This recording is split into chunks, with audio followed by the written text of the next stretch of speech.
पीलिया कितने प्रकार का होता है? पीलिया के मुख्य 3 प्रकार होते हैं, जिसमें प्रीहिपेटिक पीलिया, पोस्टहिपेटिक पीलिया और हेपेटोसेलुलर पीलिया शामिल हैं। प्रीहिपेटिक पीलिया को हेमोलिटिक पीलिया के नाम से भी जाना जाता है। लक्षणों के आधार पर डॉक्टर पहले मरीज की जांच करके पीलिया के प्रकार की पुष्टि करते हैं। उसके बाद इलाज की प्रक्रिया को शुरू करते हैं। पीलिया रोग कैसे फैलता है? पीलिया के वायरस मरीज के मल में मौजूद होते हैं, जिसके कारण इस बीमारी का प्रसार हो सकता है। साथ ही दूषित पानी, दूध और खानपान की दूसरी चीजों के जरिए भी पीलिया रोग फैल सकता है। अगर आप खुद को इस बीमारी से दूर रखना चाहते हैं, तो आपको अपने आसपास साफ सफाई का खास ध्यान रखना चाहिए। साथ ही खानपान की चीजों का सेवन करने से पहले उन्हें अच्छी तरह धोना चाहिए ताकि पीलिया या दूसरी बीमारी एवं संक्रमण का खतरा न हो। पीलिया के लक्षण। पीलिया का सबसे बड़ा लक्षण त्वचा और आंखों का पीला होना है। इसके अलावा पीलिया होने पर आप खुद में निम्न लक्षणों को अनुभव कर सकते हैं: बुखार होना, थकान होना, वजन घटना, कमजोरी होना, भूख नहीं लगना, पेट में दर्द होना, सिर में दर्द होना, शरीर में जलन होना, हल्के रंग का मल होना, कब्ज की शिकायत होना, पेशाब का रंग गहरा होना, कुछ मामलों में खुजली और उल्टी होना। अगर आप ऊपर दिए गए लक्षणों को खुद में अनुभव करते हैं या आपको इस बात की शंका है कि आपको पीलिया है, तो तुरंत डॉक्टर से मिलकर इस बारे में बात करें। डॉक्टर लक्षणों के आधार पर कुछ जांच करके सटीक कारण की पुष्टि कर समय पर उचित इलाज प्रदान कर सकते हैं। पीलिया रोग के कारण।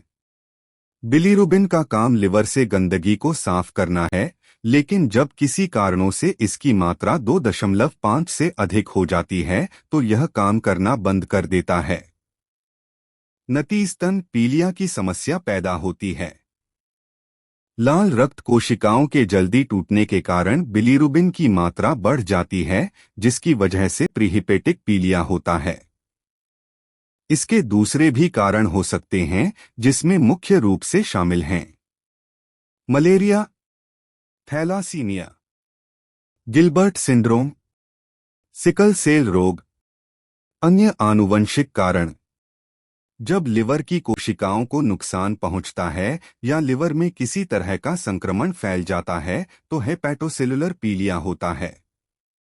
यह मुख्य तौर पर शराब का सेवन करने, अधिक तैलीय और मसालेदार चीजों का सेवन करने और शरीर में कब्ज के कारण होता है।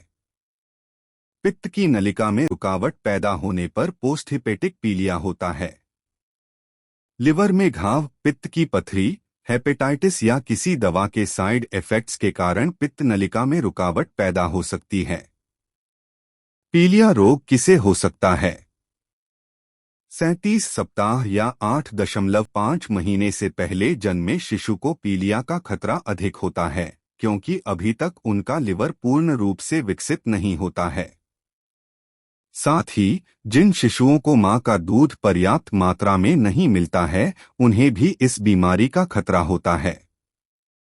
इन सब के अलावा जिन शिशुओं में निम्न समस्याएं होती हैं, उनमें भी पीलिया होने का खतरा अधिक होता है: सेप्सिस संक्रमण, आंतरिक रक्तस्राव, शिशु में लिवर की समस्या, जन्म के दौरान शिशु को चोट लगना, शिशु की लाल रक्त कोशिकाओं में समस्या, खून के प्रकार का अलग होना जैसे RH रोग, आनुवंशिक समस्या जैसे कि G6 पीढ़ी की कमी।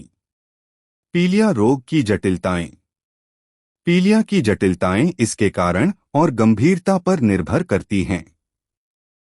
पीलिया की संभावित जटिलताओं में निम्न शामिल हो सकते हैं: anaemia, bleeding, infection, chronic hepatitis, hepatic encephalopathy, कुछ मामलों में लिवर फेल होना। पीलिया का जांच कैसे किया जाता है?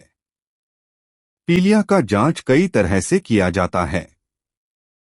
पीलिया का निदान करने के लिए डॉक्टर आमतौर पर निम्न जांच करने का सुझाव देते हैं। Bilirubin test, complete blood count test, hepatitis A, B और सी की जांच, MRI scan, ultrasound, CT scan, endoscopic retrograde cholangiopancreatography, liver biopsy. Doctor कौन सा जांच करते हैं, यह मरीज के लक्षण, पीलिया के प्रकार और उम्र आदि पर निर्भर करता है। पीलिया रोग का उपचार। पीलिया का इलाज इसके कारण पर निर्भर करता है। इस बीमारी का इलाज करने के लिए डॉक्टर अनेकों उपचार विकल्पों का चयन कर सकते हैं, जिसमें दवाओं का सेवन, सर्जरी, जीवन शैली और डाइट में बदलाव आदि शामिल हैं। पीलिया में क्या खाना चाहिए? पीलिया होने पर आपको अपने खानपान का खास ध्यान रखना चाहिए। आइए जानते हैं पीलिया में आपका खानपान कैसा होना चाहिए। फलों का जूस पिएं। ज्यादा से ज्यादा पानी पिएं। ताजा और शुद्ध भोजन करें। थोड़ा थोड़ा खान दिन में 4 से 6 बार खाएं। खाना खाने से पहले अच्छी तरह हाथों को धोएं। इन सब के अलावा आप अपनी डाइट में निम्नलिखित चीजों को शामिल कर सकते हैं: दही, मूली, प्याज, पपीता, तुलसी, टमाटर, छाछ मट्ठा, नारियल पानी, धनिया का बीज, गिलोय और शहद। पीलिया में क्या नहीं खाना चाहिए? पीलिया से पीड़ित होने की स्थिति में आपको कुछ चीजों से परहेज करना चाहिए, जिसमें मुख्य रूप से निम्न शामिल हो सकते हैं: बाहर का खाना न खाएं। दाल और बीन्स न खाएं। मक्खन से परहेज करें। ज्यादा मेहनत करने से बचें। एक साथ ढेर अधिक मात्रा में खाना न खाएं। कॉफी और चाय से परहेज करें। ज्यादा तीखा या तैलीय चीजें न खाएं। अंडा, मीट, चिकन और मछली का सेवन न करें। पीलिया रोग की रोकथाम एवं बचाव। कुछ खास सावधानियां बरतकर पीलिया से बचा जा सकता है। डॉक्टर के अनुसार पीलिया का बचाव करने के लिए लिवर का स्वस्थ होना अति आवश्यक है, क्योंकि यही पाचक रस का उत्पादन करता है, जो भोजन को हजम करने में मदद करता है। साथ ही लिवर खून में थक्का बनने और शरीर से विषाक्त पदार्थों को बाहर निकालने का काम करता है। निम्न बातों का पालन कर लिवर को स्वस्थ रखा जा सकता है, जो पीलिया की रोकथाम में मदद करेगा। डाइट। संतुलित डाइट लिवर को स्वस्थ बनाने में मदद करता है। अपनी डाइट में हरी पत्तेदार सब्जियों और फलों को शामिल करें। व्यायाम। रोजाना सुबह या शाम में हल्का फुल्का व्यायाम आपके लिवर को स्वस्थ बनाने में अहम भूमिका निभाता है। अगर आप निष्क्रिय जीवन जीते हैं तो आपको हल्का फुल्का व्यायाम शुरू कर देना चाहिए। स्वच्छता। दैनिक जीवन में साफ सफाई का खास ध्यान रखें। साफ पानी पिएं और साफ फलों एवं सब्जियों का सेवन करें। शराब। शराब का सेवन सबसे अधिक लिवर पर बुरा प्रभाव डालता है। अगर आप शराब का सेवन करते हैं तो आपको पीलिया होने का खतरा है। पीलिया से बचने के लिए आपको शराब का सेवन सीमित या बंद करना चाहिए। अगर आप ऊपर दिए गए बिंदुओं का पालन करते हैं तो पीलिया का बचाव करना संभव है। पीलिया होने पर डॉक्टर से कब मिलें? अगर आप खुद में पीलिया के निम्न लक्षणों को अनुभव करते हैं तो आपको जल्द से जल्द एक विशेषज्ञ डॉक्टर से परामर्श करना चाहिए। आंखों में पीलापन आना, त्वचा का पीला पड़ना,